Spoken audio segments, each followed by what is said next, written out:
All right, everyone, it is 1 o'clock, so let's get started. Everyone eat their lunch. Table's dirty. I noticed that yesterday at 12:45. I was thinking, I'm tomorrow at 1 o'clock, and the tables are dirty, and I've got handouts. Oh, my God. I was so nervous. Welcome. This is an Agile Manager's Playbook. This is intended for Agile managers, leaders, anyone on an Agile team. Everyone has managers. We probably all work at companies that have managers, so we can manage up. We work with people. We're all leaders in one respect, servant leaders. So this applies to everybody. My name is Chris Philipsen. I am an Agile coach, Scrum Master, Agilist, Insight Digital Innovation. And I truly love empowering people. I love talking about what we do, helping people grow, helping teams grow, helping teams improve the way they deliver software and work together. So thanks for coming today. I appreciate it. All right, today, Agile Manager's Playbook. Last year, I talked about Agile managers, and we talked about a manifesto for Agile managers. And it was very conceptual, talking about mindset changes that managers need to take, things to think about, but it didn't really touch on what managers need to do or what leaders need to do in an Agile organization. So today, we're going to touch on what needs to be done to be successful and become a great Agile manager. So it's sort of part 2 in the series, if you will. We're going to talk about what is an Agile organization. We have to level set on what that looks like. What is it? What should it be compared to a traditional organization? We're going to talk about that playbook. We've got a couple plays defined. We're going to build a plan. So on your tables, and we're going to move around here in a minute, but on our tables we have a canvas. I don't know how many people have worked with canvases before. A couple people. It's a really good way. It's almost like a wizard, only it's pen and paper. But it's a really good way to build a plan. So we're going to build a plan for your Agile organization. And then we're going to talk about practicing those fundamentals. All right, so let's kick this off and get ready to go. So what is an Agile organization? Before we talk about an Agile organization, we've got to talk about what a traditional organization is. And I came from this, and I bet you a lot of you guys came from this. Traditional organization. It's that old hierarchy. It's top down. It's all about moving up. So what's important in a traditional organization? Date-driven delivery. We know when it comes to software projects, it's about that date. We've made a promise to the customer. It has to be in there by that X date. We have to do anything possible. Damn the testing, right? Testing's always last. But we've got to hit that date, and it's all got to be there at once. So date-driven delivery. That plan, we got to stick to the plan. We got to stick to the budget. Can't change. Can't go over the budget. So what gets cut? But we still have to deliver everything. And that plan, we made that plan in the beginning. We have to stick to it all the way through. That's traditional. Efficiency and cost cutting. So a lot of this is where I grew up. I worked for a Fortune 500, it's actually a Fortune 15, a massive company. Worked my way up into management. So I was a manager. I'm a consultant now, but I was a manager in a traditional organization. And I remember being so proud about my efficiency and cost-cutting skills. I had 3 straight years of cutting hundreds of thousands of dollars from our expense budget. And it was a big deal, and all these programs of how are you going to cut money?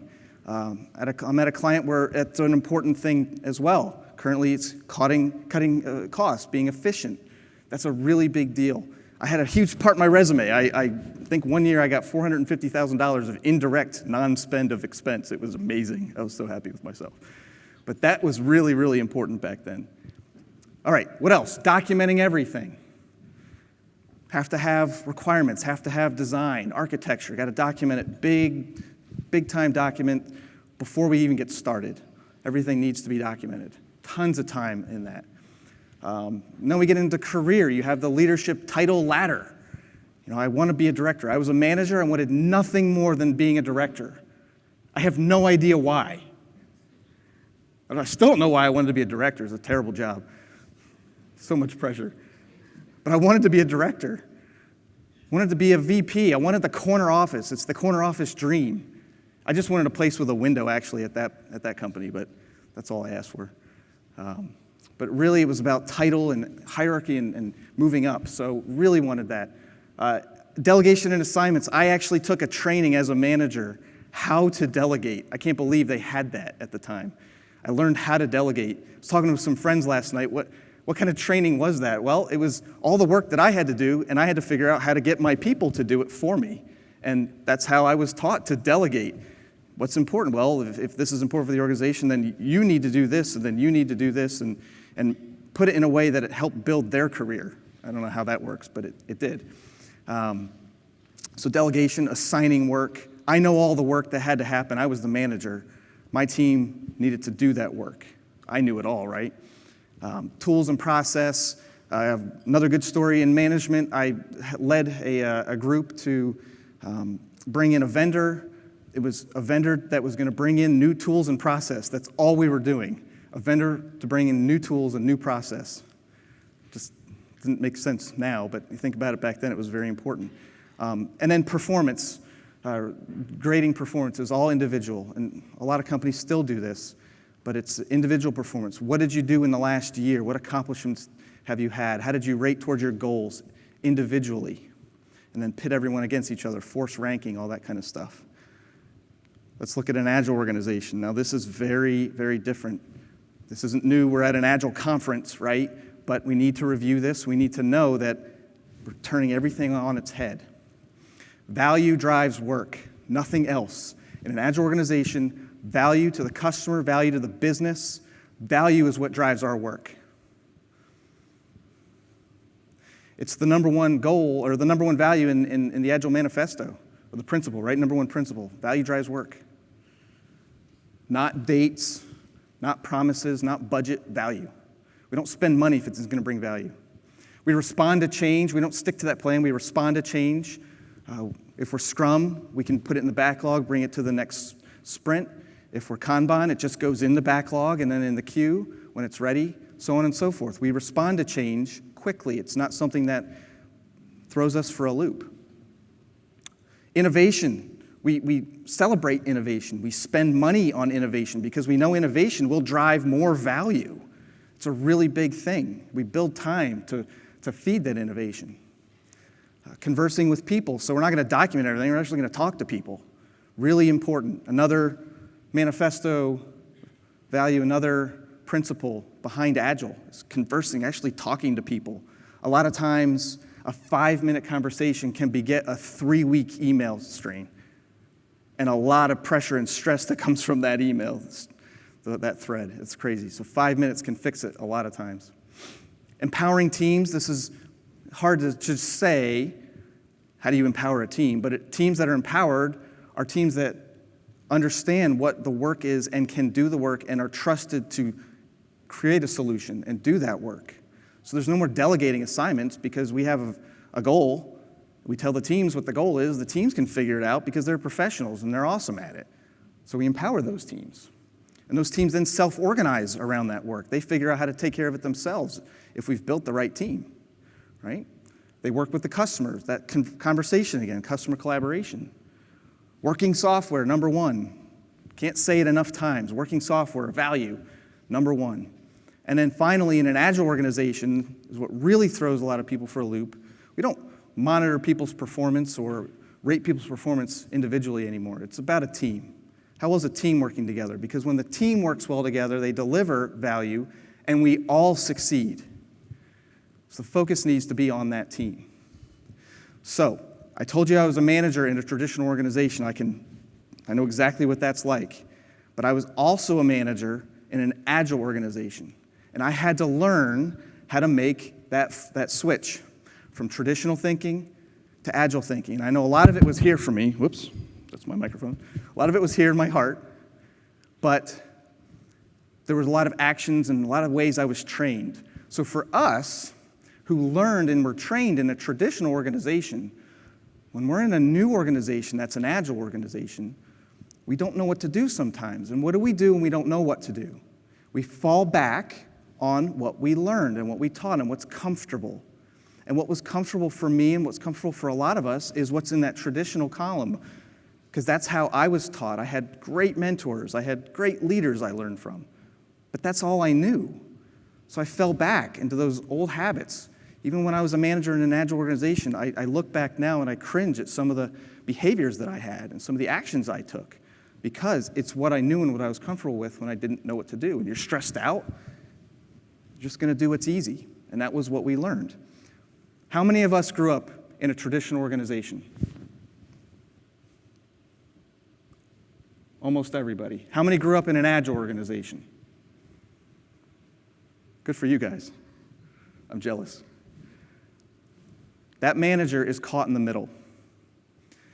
And that was me. And I'm sure that a lot of you are feeling that. You are in a traditional organization. Your company has said, now we're going to go Agile. And you're like, what in the hell do I do now? I don't want to do this. But you can. So we're going to talk about how. But first, before we talk about how, we're going to have to do a little bit of a difficult change. I'll do it, and you'll do it. We're going to get up. We're going to work on our canvases. So every table in the center, so we're all going to kind of gravitate toward the center. All the tables have a canvas. And I would like for you to pair with someone that you don't know. And it's very important that we do that for this entire exercise. We're working today. This isn't a talk. This is a workshop. So please get up. I'll give you a couple minutes. We're going to pair. I'm going to come down. I like being on the stage, but I'm going to come down. And we're going to pair with someone you don't know. Someone you don't know. All right. I'm seriously impressed by you guys. That was awesome. I was allotting 5 minutes for that. Very well done. All right, so if we look, we're going to look at canvas number 1. In my current experience, which aspects of an Agile organization are working or not working? So what I'd like for you to do with your partner, whom you shouldn't know, is talk about your current Agile organization or your current organization that you're in, and talk about, based on this list or any list you want, whatever's in your head, what's working and what's not working. And talk amongst yourselves, work together. Talk about your organization. Teach your partner about your organization. We'll take a couple minutes and fill out that piece of the canvas. Number 1.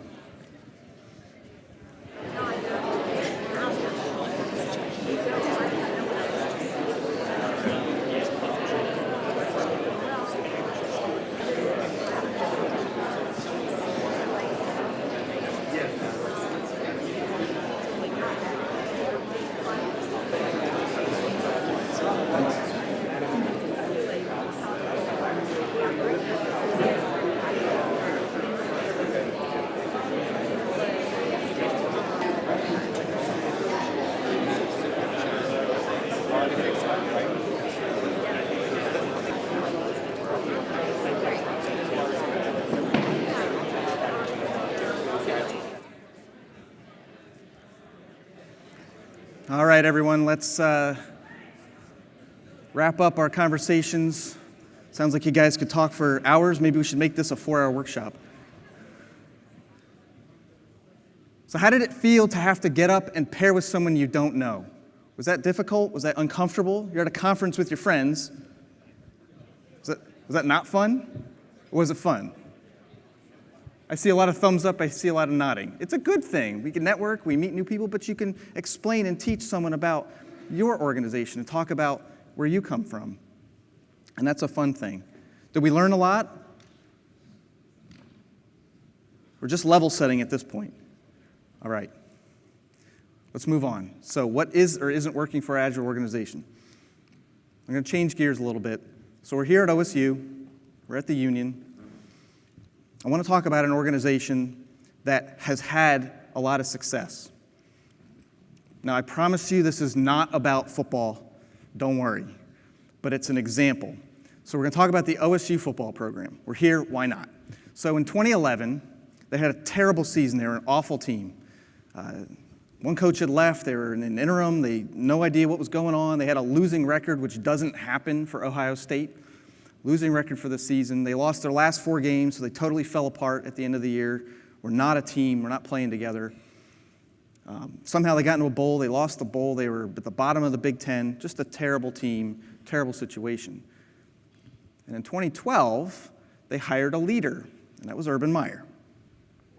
Love him or hate him, he put in a system of leadership and trust. And in 7 seasons, he went 83-9 with the program. So he had almost as many losses in 7 years that they did in 2011. They won a national championship. They had an undefeated team. In 7 years, their average high ranking was 1.9 out of 125 teams in the country, 5 bowl game victories. Okay, that's all the football stuff. The point here is that they went from nothing, terrible team, no leadership, falling apart, to 7 years of sustained success. Really, really tons of success. But in college football, the players change, and the way it's gone, and they almost change every year now. So you didn't have 7 great seasons with all the same star players. It constantly changed. So what was there to make this a successful and sustainable team or program? It was culture. Culture was introduced. Winning culture, culture of leadership. We'll see. We're going to go deep a little bit and understand how this happened. We need to learn what this Buckeye organization, this program, can teach us as Agile leaders. How to be great. How to create an organization that can be great. Okay, so that's our example. So we have a quote. By the way, Urban Meyer wrote a leadership book called Above the Line. Not everything in here is from this, but this was a really great leadership book. It totally applies to anyone in our industry, in Agile, in software, in a company. It's all about leadership lessons, not football. In there, the first thing he says, and it's what we did right before we started working on our canvas. He says, we teach our players in response to any situation they face to press pause.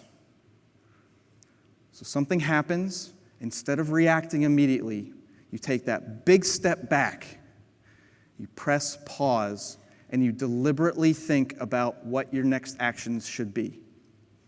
This can be applied to anything, small, large, anything. So in our case, our organization, our company has decided to go to Agile.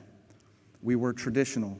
We have to press pause, take a step back, see the big picture, and decide what we're going to do next before we react. Before we say, no, I don't want to do this. Or before we say, I'm going to do it this way and I know best. We're going to press pause. It takes you off autopilot, as he says, and you can be intentional about what you do next. Okay, so that's lesson 1. So let's dive into the playbook. Play 1, we want to define and build a great culture. So we talked about culture being really big in that Buckeye program. Let's talk about building our own culture. And that's what we're going to work on in our canvas. So culture happens. In an organization, what is it that you want to be as a manager, as a leader? You want people to come and want to work in your organization. You want it to be what we call a destination workshop, a place where people flock to go work there. I want to work in that organization. I've heard it's fun. I've heard they treat their people great. They work on really great things. They let us innovate. They let us be creative. I want to go there. I've worked in organizations like this. Another large Fortune 500 company in the city.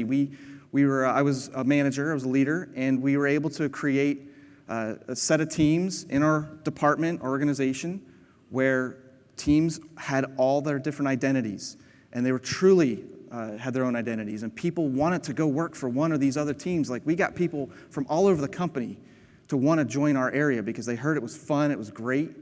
They had silly team names: Invictus, Interstellar, the Mythbusters, Fuzzy Logic. Funny names, right? But people rallied around that, and they loved their products. They were truly passionate. Dave West was talking last night about you want people on your teams who love the product, are passionate about the product and the team. These people on these teams were truly passionate about the products. We owned a website. We had a mobile app. We had the authentication piece for the whole company, all 2 million, 10 million members, whatever it was. It was a big deal. So it was a destination workshop. We were able to do that, but we did that through culture, and we were very deliberate about it. So the question that we have to ask is, how does culture happen? Does it just happen, or are we deliberate about it? So you can argue that every organization has a culture. Sure, good, bad, or indifferent, there is a culture there. How did that culture come about is the question. Did it organically just happen and it's good or bad? Maybe it's bad. Maybe nobody did anything about it. Or did the leaders purposely decide, or the people on the teams, doesn't matter who, but who purposely decided, what is our culture going to be? This is what we want to be about. And these are the people that we want to have support that culture. So that's the question. Is your culture that you just talked about with your new partner, did it just happen? Or was it deliberately created and built? Nothing affects daily execution more powerfully than culture. If it's a bad culture, you're probably going to have poor performance, poor quality. If it's a great culture, you're probably going to have a lot of value thrown out there, a lot of happy customers, a lot of happy people working on those products, great quality. Just a guess, but I'd be willing to bet that. All right, culture. So we've talked about that we have to build a culture. It's deliberate. You can affect that. You can absolutely affect that. But before we start thinking about our own, let's be anthropologists for a moment. Anthropology, study of societies, civilization, culture. But let's think about other cultures. So with your partner, whom you don't know, maybe a little bit now, 10 minutes, talk about the other person's organization and what are some of their aspects that they like, that you like. Maybe you can talk to your partner about another organization at your company that you admire. What are the directions? They say, think about another organization that you admire. What are some characteristics you see? So we're going to take some time, and we're going to fill out on the canvas number 2, 3, 4, and 5. Customs, events, practices, or traditions. So what are some events, traditions? I know in a culture that I worked in, we had birthday months. So one of the managers would bring in a cake and celebrate all the birthdays that month, and it was a nice tradition. That was a tradition for them. Values and belief, what is held to be important? In my current culture, I have a manager who truly believes in empowering his teams, and I see it in his actions. So those are beliefs and values, and I see it in action, and I admire that. Sayings and language, what are some terms? What are some phrases that you've heard used that you like, that sound great, that feel inspiring? And finally, roles and artifacts. Think about, in anthropology, heroes, right? Roles. What are some roles in an organization that you admire, outside of your own, that you admire? What are some roles? What are some artifacts? Maybe that group puts out a release every week. Maybe they release every day. A release is an artifact. Maybe they have a great set of boards that you love. Those are artifacts. So let's take some time with your partner and talk about each other's group or another group that you admire, and fill out our canvas on the outside of our circle. We're building toward our circle. Customs, values and beliefs, sayings and language, roles and artifacts. Let's get 10 minutes. 1:40.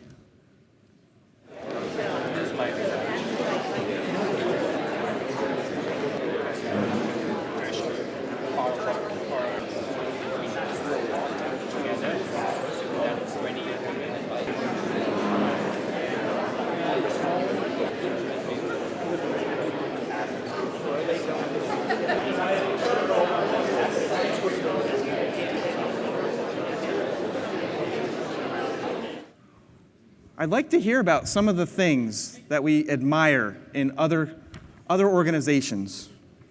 Who has some customs or traditions or events they'd like to share that they admire? Yeah. We have our technology division objectives that actually roll up and support our corporate and overall goals for the year. And they're very visible on big posters throughout technology. And then we celebrate, and they're broken into quarterly dates when we plan to meet them. And then we celebrate. There's a presentation, usually food, and some some event that occurs, we celebrate as we meet them throughout the year. That's a great tradition. So goals that roll up to the company goals or corporate goals, broken up, posted visually for everyone to see. And when those are achieved quarterly, we have a celebration, a food celebration or some sort of group celebration to acknowledge that and to visibly show that, yes, we won. That's a great tradition. Thanks. And the teams are recognized. Awesome. Thank you. Any others?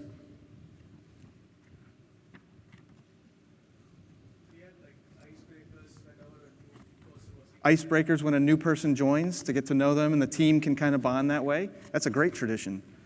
How about any values or beliefs? Oh, yeah, go ahead. For each year, for cycles, and what they have is after every Wednesday, they do this demo. And then after retrospect, they go to Dewey's Pizza. And I think it's a good way to celebrate and actually find the stuff event. Great, so the team goes to pizza to Dewey's for after the retro and the sprint review. Yeah, the Dewey's demo. Dewey Demo Wednesday, that sounds fun. How about any beliefs or values that you admire that maybe your organization doesn't have?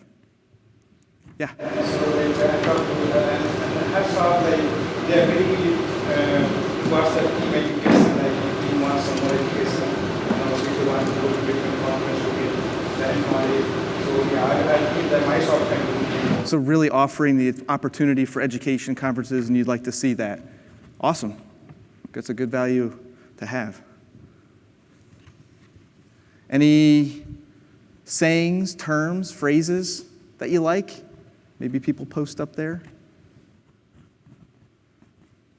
Be here now. Did anyone ever hear "be here now"? I don't really. Everyone sees that as a joke. Yeah, go ahead. Watch cat.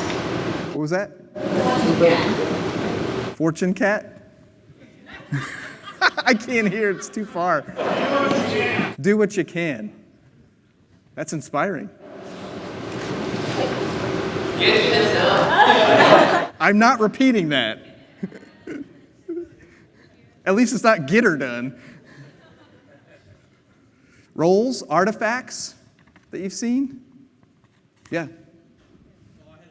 Oh, yes, saying, phrase. You'll probably be familiar with this one. Goal over role. Goal over role. Great. Bless your heart. Bless your heart moments. Bless your heart moments.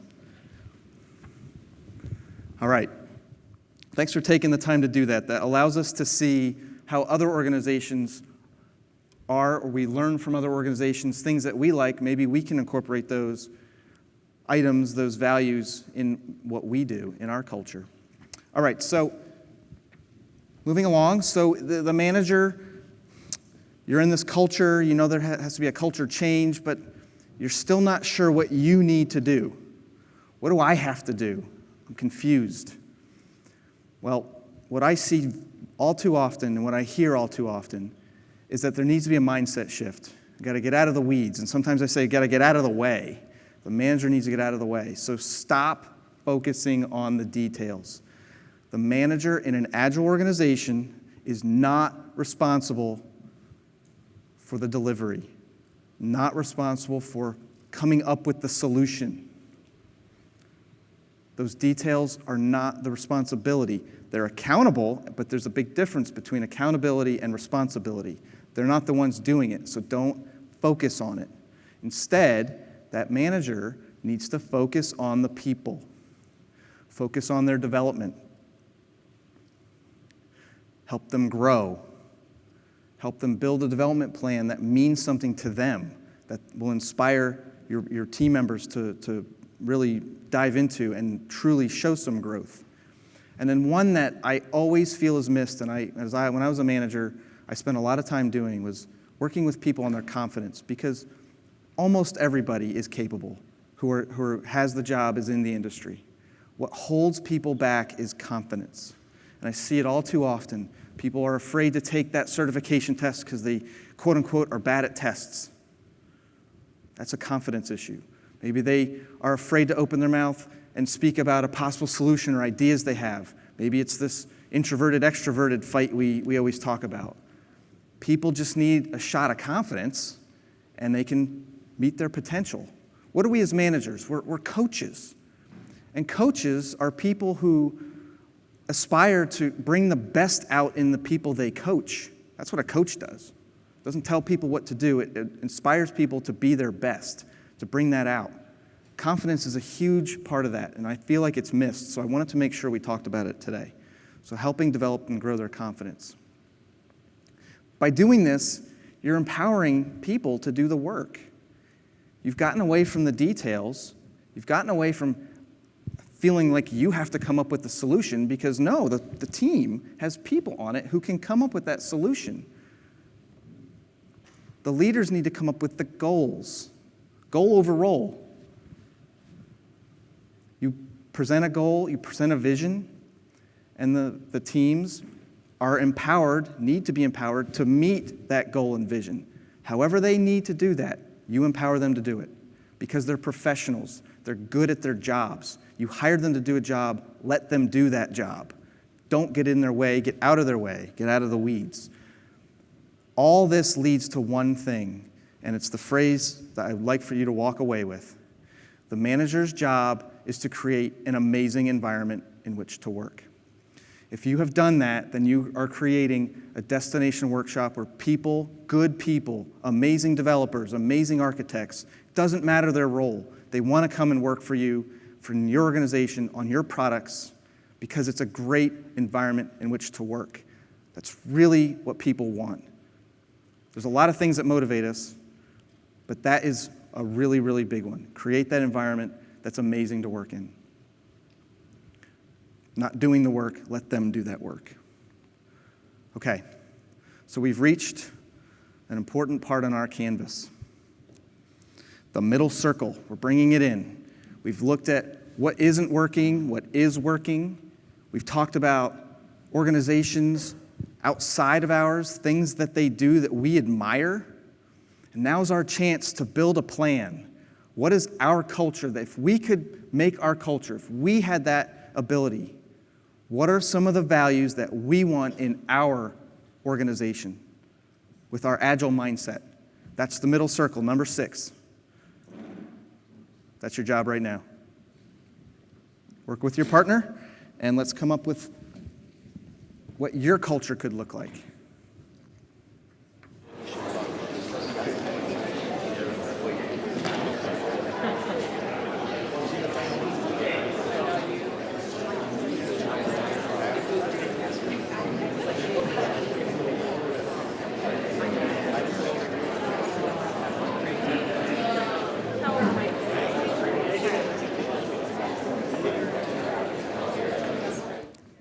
All right, so I'm really, really interested in hearing what some of our desired cultural values are in our circle. I've seen so many circles filled, and you have no idea how happy that makes me.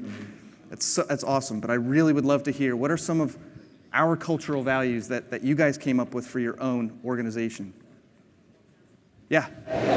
One thing we discussed is that the unified potential direction we were heading, so everybody had the same concept. So vision, right? We talked about the leaders bringing a vision, a unified vision that everyone can share in, and then everyone goes in that direction. That's an awesome part of a great culture.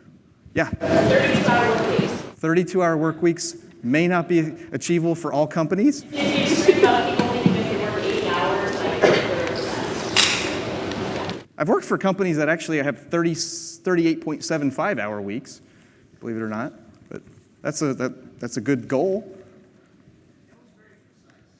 That's a whole other conversation. Anything else? What other values you guys come up with for your own? Yeah? Psychological safety. Experiment and try things out, learn. Freedom to experiment, no fear of failure, no fear of retribution. Awesome. Autonomy, which is part of empowerment, right? Fun. Great. Love it. Say what? People first. People, not resources. Resources are things like computers and passwords. Bringing consistency. Expand on that a little bit. So there is different team members, in the same team, they are supporting various teams. But there is no process like in a defect management. There is a test execution. Everything is not consistent. So that's when you run the metrics, then you find out that each team is having their own defect flow and all the stuff for that. Okay. So consistency across so everyone understands all the work that they're doing, something like that. Come on, I want more. This is the best part. Motivation. What leads to motivation? Everything we've talked about. Fun. What was that? Praise and recognition. Absolutely. Goals we can all work toward. Yeah. No I in team. So no individuals, right? That's awesome. This is really, really powerful stuff because it gets you thinking of what makes you happy. And if you're happy, I think everyone else is probably going to be pretty happy. We're not all that different. From the book, from Above the Line, he kind of reiterates this point. So you get the culture that you want, the culture that you build. So as that leader, you're responsible for creating the winning culture and influencing that. And influencing the people that do that and help build. So we've actually deliberately taken time to figure out what a great culture looks like for you. It's not the same for everyone. It's not the same for every organization. But you figured out just today, in an hour, what really makes you happy, what makes you motivated, what would be a great culture based on what we've seen from others, what's working and what's not working, and working with someone that you don't know. All right, so that was a long time, but we're at play 2. Play 1, build that culture. Play 2, we have to strengthen through alignment. Alignment is really, really important. So an aligned organization, which we talk about consistency, I heard that before, consistency. Aligned organization gets things done faster and better results than an organization that is not aligned. But what are we aligning to? Our cultural values. So those cultural values have to be as transparent as possible. You have to reiterate them. You have to talk about them. You have to make them clear. You have to assess on that. So it's not something that you can, like how many people work in a company where you get the company goals in June, the year started in January, and that's the last time you heard about it until December when you're in an all-hands meeting and the leader says, anyone know our 5 major goals for this year? And nobody knows them because they're buried on SharePoint somewhere, right? You have to align often. You have to be transparent. Those are just organizational goals. I'm talking about cultural values. So if something's important to you, to your organization, we have to talk about it and assess on that often. It's not something that happens once a month even. It's got to be part of what we do. I work for a company, my client right now, it's a utility. And even though I'm in IT, the number one value of the company is safety. And every meeting I'm in, every single one, we start with what's called a safety contact, which is basically a moment of safety to call out something safe. And it can be anything. In the winter, it's almost always around driving on icy roads or clearing off your windshield wipers or putting salt down on the path so you don't slip. In the summer, it's about sunscreen and skin protection and all these different things. It can be workplace safety. It can be anything. But the idea is that we start every meeting with 3 minutes on safety. That is alignment on a value. We're in IT. There's people in the field. There's thousands of people doing thousands of different jobs, and everyone starts every meeting with a safety moment. That is really, really powerful and important, and I can definitely go home, and I learned a lot of stuff from my safety moments to make my life safer. And that's being transparent. So here's the hard discussion that we have to have as managers, as leaders. Cultural values are what we want to aspire to. Aspire means something we want to be, right? So if you or a team member or someone on the team isn't aligned to your cultural values that you want to have in your culture, and that person isn't helping with the aspirations of the rest of the team, How many people here have someone on their team who does not align to what the cultural values should be and make life difficult? Almost everybody. You can do something about that if you're the manager. And sometimes it's a hard discussion, and it's something we don't like to talk about, but it is something that can be done. I was at one of those companies.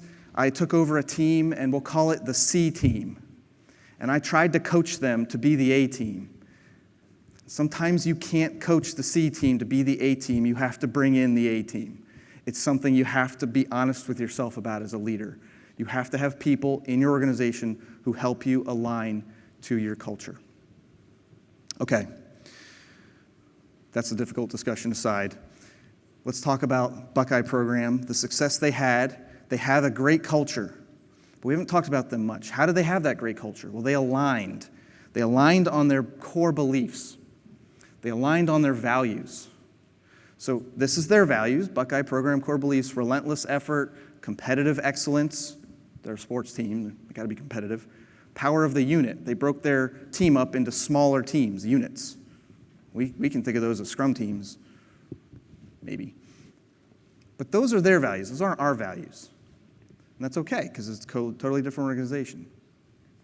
What did they do? They communicated those values, that blueprint, with clarity and nonstop consistency. So what they would do is every team meeting, they would start off with their core beliefs. They would post them up in the locker rooms and in the weight room and the rest of the facilities, all the meeting rooms. And they would start off with these core beliefs. They had everyone who came to the team buy into these. Everyone was on the same page. They were consistent. They were very clear. Are these not clear? It's 10 words. It's pretty clear. There's no convoluting what that means. You better work hard all the time, relentless effort, right? So on and so forth. So that's how they aligned. And that's not the only thing they aligned on. So we talk about units. We go back here, power of the unit, number 3. So in their units, they had 9 units, and each unit aligned to these core values. And there's a lot of them, you can't read them, but I'll highlight a few. If you're on one of those units, you're on the team. I have an obligation to hold my unit accountable and to be accountable for our actions. That's not an individual, that's being part of a team. And you're buying into that. My actions, my words, and my attitude are all in alignment with our purpose. It's not about you, it's our. So everything I do better align with our purpose. I seek no glory for myself, but for my unit and my teammates. Remember we talked about performance evaluation of a team versus individual performance evaluation? Well, if the team does really well, the team needs to be rewarded together. In sports, it's easy. You win or lose. You have a good game or you don't. In our world, it's a little more difficult. And it's a really big change for HR to make and for managers to make, anyone who grew up in the traditional organization, to make that change, and for the people on those teams to make that change and not compete with each other. But listen, when you are on a team and you have teams that are really, really doing well, and they work together and they come up, they find solutions to problems, and they have their own problems and work it out through continuous improvement, retrospective, all the great Agile things that we do, then that team needs to be rewarded together. There's no individuals anymore. They've worked together to produce great value. There's no more individuals anymore. And that's what they're doing here, so we can do the same. I behave in a way that shows my unit that they can count on me in the most difficult situations. That is pure accountability. If your team members that are on teams don't hold each other accountable in the same way, then they're not really a team. But it's hard to get there. That is a core value that you can help to instill and have people uphold for you. So we've talked about some ways that the Buckeyes align. We've heard some things in here about alignment, putting goals and those kind of things on a wall and celebrating successes and phrases. We've heard about the safety contact meeting at the utility as part of their cultural value. Number 7 on the canvas, we have our cultural values. What are some ways that you can help influence the organization to align on those cultural values? What are some different ways? Let's take a couple of minutes. Last piece of our canvas and our plan. And this creates our plan of building our culture. What are some ways that we can align together?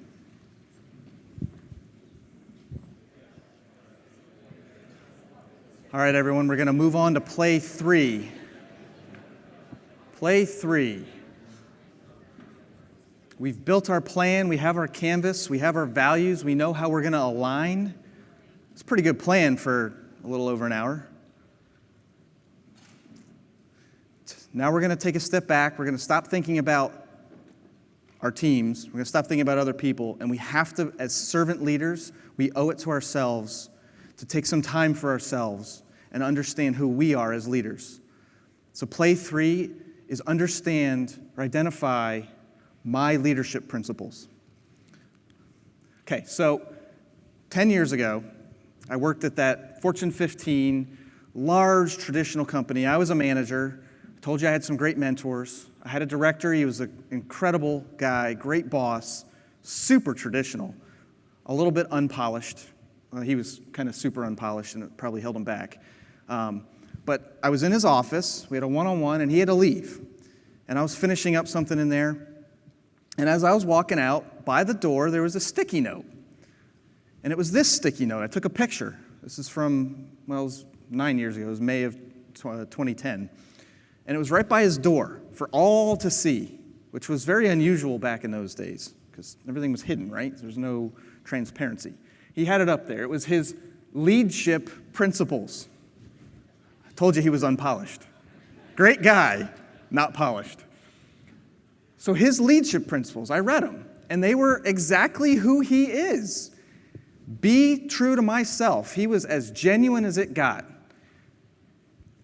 Lead by example, which he did. He didn't tell us what to do all the time, sometimes. But he was a great leader. He led by example. He gave us really good modeling behavior. Have fun. So we had a lot of fun as a group. His big phrase, if you want to talk about phrases or terms, it was work hard, play hard. That was what our identity was. We work hard and we play hard. And when we celebrated, we would have large, picnics in the pavilion in Dublin, and we'd go out, have big parties. We really did it big, and it was a lot of fun. So we definitely had fun. Work-life balance. So a lot of his peers worked themselves to the bone, 70-hour weeks. He refused to do that, and he still seemed to get everything done. Work-life balance. His kids were very important to him. His family was very important to him. And win-win. All decisions that he tried to make, he tried to be win-win with those, where everybody in all areas of that decision had something positive come out of it. And he would think of ways to do that. This was him. This isn't me. This is him. This was his personal leadership principles. So I asked him about it. And he told me that he needed to figure out who he was. And he just wrote these down and he kept them up there as a reminder. And just so happened a lot of people saw them. And I thought the idea was great. So I created mine. These are mine, and these have hardly changed. I think I've had one change in 9 years. Be genuine. So when you talk to me, I'm me. I do not put anything on. I've gotten in trouble in the past trying to be someone I'm not. So I don't do that anymore. I'm me. Positive energy, I was told I'm the positive energy guy. So I'll just keep doing that because I feel like that's pretty good. I like that. Preparation, I can't do anything if I'm not prepared. If I go to a meeting and try to wing it, you'll know I'm winging it. I have no poker face. So I need to be prepared. And that's really important to me. Ownership, I have a very strong sense of ownership. I like to see things through to the end. Successful or failure, it doesn't matter. I see it through. I don't hand it off. I'm not a grenade chucker, as they call it, right? And empowerment. I truly, honestly believe that empowerment is the most powerful aspect that a leader can be, is someone who is empowering. Through knowledge, through opportunities. I can be a manager, I can be a consultant, I can be none of that, but I'm still a leader, and I still believe in empowerment, and it's the most powerful thing. And that's me. Those are my principles. I keep that in my notebook. I carry that notebook everywhere I go. It's in the back, never changed. So on your table, there are some cards, little takeaway cards. And on the back of the canvas, there's another canvas for leadership principles. Even Urban Meyer has leadership principles. This is straight out of his book. Leadership is much more than simply declaring what you want and then getting angry if you don't get it. Be true to who you are. Talk straight. Demand accountability. Run toward problems. Work to get better every day. Staying the same gets you nowhere. Savor the journey. He goes on and on. This sounds like leadership principles to me. He did it without realizing it. He could fill out his own card. So that's Urban Meyer. And now I'd like for you to do it. Think about yourself. What are your own leadership principles? On the back of the canvas, there's a starter. I've given a bunch of words that you can use. I'd like for you to choose 10 words. They can be there. They can be your own. If you don't see words on there that mean something to you, add them. This is for you. This is about you and for you.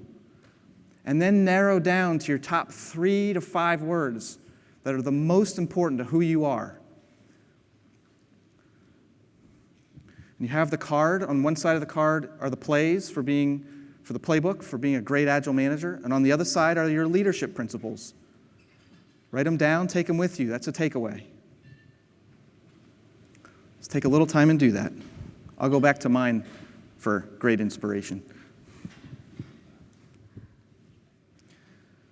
All right, our last piece here. We've got our playbook.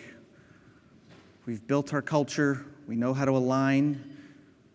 We spent some time thinking about who we are so we can be true to ourselves. The last piece is practicing the fundamentals.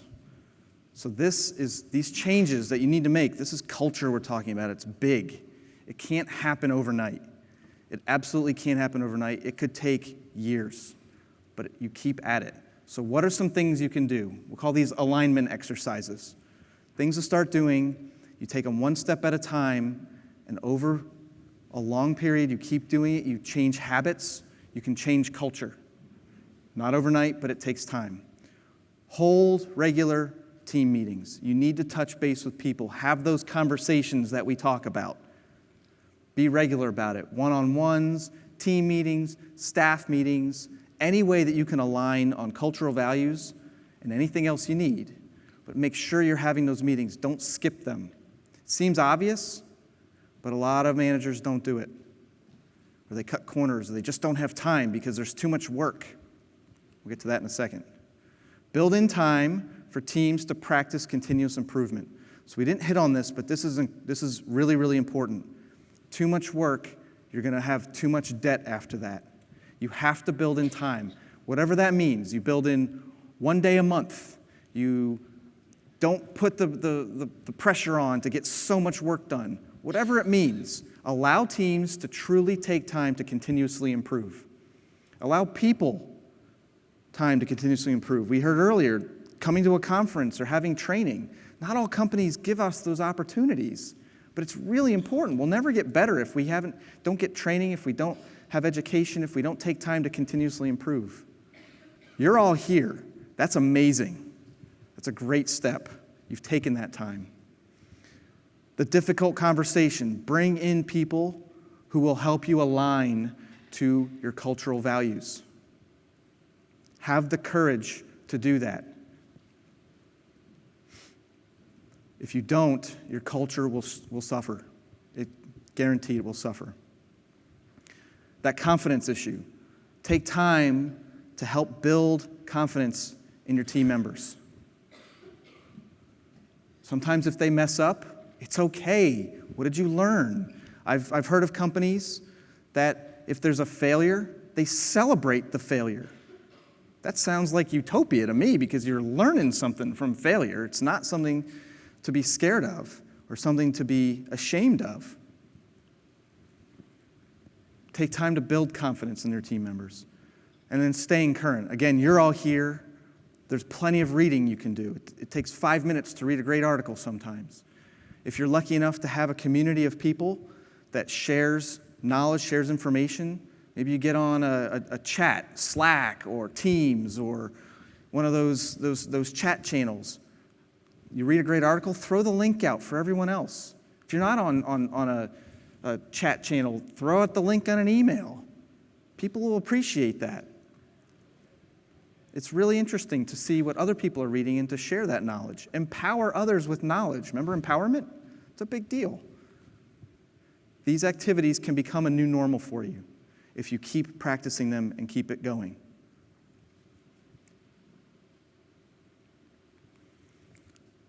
The last thought, think about who you are. Think about what you want. Be clear. He says, Federal Express, your clarity of purpose is to get it there. If you're Disney, you want to make people happy. Clarity of purpose is the phrase to think about.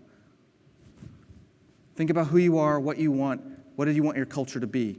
Be clear about it. What's the clarity of purpose for that? Takeaways. So we're going to wrap up here. Take that deep breath. Press pause. Take a step back. Be deliberate about your actions. Think about what you're going to do next. That new mental model. Right? So this Agile thing, think of your mental model as now your playbook. That's your new mental model. It's a mindset. Agile's a mindset. It needs to pair with that great culture. You've now built an ideal, great culture. You have the opportunity to make some of that happen. You got to align on that culture for your organization. You have to know who you are as a person, as a leader. When you're comfortable with yourself, you could be comfortable leading others. Clarity of purpose. Make sure that you are aligning and being clear about everything. And then finally, have courage and know that you can make that change and make big changes in your organization. I want to thank you so much for coming today and sharing this with me and building your new culture, building your canvas, building your leadership values and principles. I really appreciate the time you spent with me today. Thank you.